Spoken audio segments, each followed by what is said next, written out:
The Chicago Bears take on the New York Giants in Week 4. Let's talk about it. What is going on, Faiz Sports? All back at it with another video talking, of course, NFL, here to talk about the Chicago Bears and here to talk about their Week 4 matchup against the Giants in New York, or New Jersey, I should say, and breaking down the entire matchup, giving you guys, my thoughts and keys on the game, and obviously give a prediction winner at the very end. I think I'm perfect on the season predicting Bears games in terms of wins and losses. So let's see if I can keep it going here in Week 4. Probably just jinx myself, but who knows? Let's get into it. All right, so here we go. Start with the numbers first and foremost. So the Chicago Bears are underdogs in this matchup on the road against the Giants by 3 points. So the Giants are favored by 3 in this game. And let me just tell you, if you've been following the spreads and the odds, typically how it goes is if the odds makers think the matchup is pretty even, they go ahead and they usually give the home team a default 3 points. That's kind of how things go. So they're basically saying it's an even matchup, but we'll take the Giants here, give them the 3 points. So Giants are favored in this game, but not by much. And the over-under is a pedestrian 39 points. Like, that's pretty pathetic. But again, we're talking about two very poor offenses in terms of what they've shown thus far this season. So I'm not surprised there.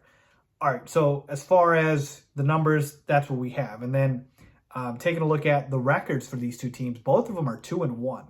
Now, a lot of people might say both these teams are a fraudulent 2-1, but at the end of the day, they are 2-1. The Giants have beaten the Panthers and the Titans, and the Bears have beaten the 49ers and the Texans.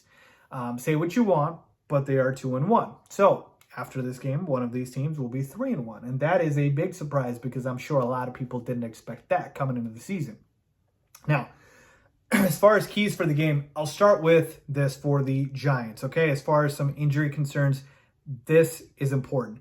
The Giants just lost Sterling Shepard for the entire season. He is out with a torn ACL, man, and my heart goes out to Sterling Shepard because he's not been able to stay healthy, and now he's out once again. And the Giants' receiving core is just so bad right now. They have no receivers, folks. Kenny Golladay is dust. He's absolutely awful at this point. I used to be a Kenny Golladay fan. Kadarius Toney's hurt. You've got guys like Richie James Jr. Like, it's pretty bad out there, right? Daniel Bellinger, the rookie tight end. Like, the Giants don't have a lot of good pass catchers. And so it's really, for the Giants at this point, it's Saquon Barkley or bust. Like, that's it for the Giants. It's Saquon being the entire offense. And I know I haven't mentioned Daniel Jones, but we all know Daniel Jones isn't anything special. So it's Saquon Barkley on offense, and that's pretty much it. You don't have much else. Now, for the Bears side of things, from an injury standpoint, they may or may not have David Montgomery. At the time I'm recording this, he is day-to-day. We'll see if he plays or not. But if he is out, it is not that big of a loss just because of how well Khalil Herbert played. And we know Khalil Herbert, when he gets the workload, he produces. Had 20 carries for 157 rushing yards and 2 touchdowns against the Texans. That is big-time productions. Khalil Herbert can play, and he is going to be a great backup in terms of being elevated to that starting role for the Bears. So I don't think they lose much in terms of if they do not have David Montgomery for this game versus the Giants, who don't have a lot behind Sterling Shepard. Again, we're talking about guys like David Sills, etc. So that is important to note here. Now, as far as keys for the game, taking a look at this Giants team. If I'm the Bears offense and I'm taking a look at the Giants defense and I'm looking at the numbers, I'm running the football, all right? Look, the Giants so far in the season, 25th against the run, 10th against the pass, 16th overall. That's just what the numbers tell you. I know it's an early season sample size, only 3 games in, but you got to kind of go with what their numbers are saying here. Run the football with Khalil Herbert. You saw what Ezekiel Elliott and Tony Pollard did to this Giants run defense on Monday Night Football. Herbert can do the same. And maybe David Montgomery's there as well, so you have both. So to me, run the football. But that does not mean abandon the passing game here. We still want to let Justin Fields develop. I've been harping on this, and I will continue to do so. I need to see Justin Fields throw at least 20 passes every single game.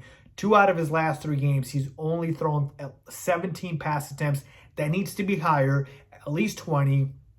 But build it off of the run. Play actions, bootlegs, rollouts, whatever the case is, Luke Getsy, get this man Justin Fields to throw the football because he needs to build up his confidence and develop. And don't let Justin Fields think every time he steps back and drops back to throw, that, oh my goodness, if this is not a touchdown or a 50-yard completion, they're not going to let me throw anymore. Trust your quarterback. Let him develop. Let him make mistakes, because that's how he learns. So to me, ultimately, I want to see probably a share of 60 to 70% run, 30 to 40% pass. That's kind of how I feel about this. And the other side of the football here, as far as this Giants offense, I've mentioned to you, they don't have any receivers left really that are scary or threatening me.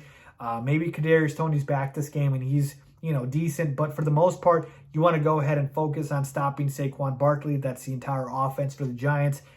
That's both running the football and out of the backfield. He's a pretty good receiver as well. So key in on Saquon and trying to shut him down and getting pressure on Daniel Jones. Like, Daniel Jones is not good under pressure. Now, Monday Night Football, he was under a lot of pressure, and we saw that's how the Dallas Cowboys really won that game. So you want to make sure that happens and really kind of follow the same formula the Cowboys did, right? Because they didn't have a prolific offense. Cooper Rush, all he did was take care of the football, make timely throws, ran the football, and then on the other side, the Cowboys defense pressured Daniel Jones, let him get uncomfortable in the pocket, and they won that game. So ultimately, I think the Bears can do the same. So to me, those are the keys that I'm focusing on this game. Run of the football, go ahead and letting Justin Fields develop, but hopefully he doesn't make any turnovers, and then pressuring Daniel Jones, focusing on stopping Saquon Barkley.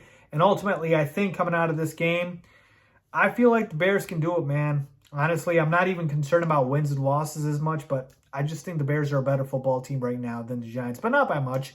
I'm going to take the Bears to win this game 21-17 on the road in New York, or I should say New Jersey, where the Giants play. So let me know what you guys think about that. Leave a comment down below as always.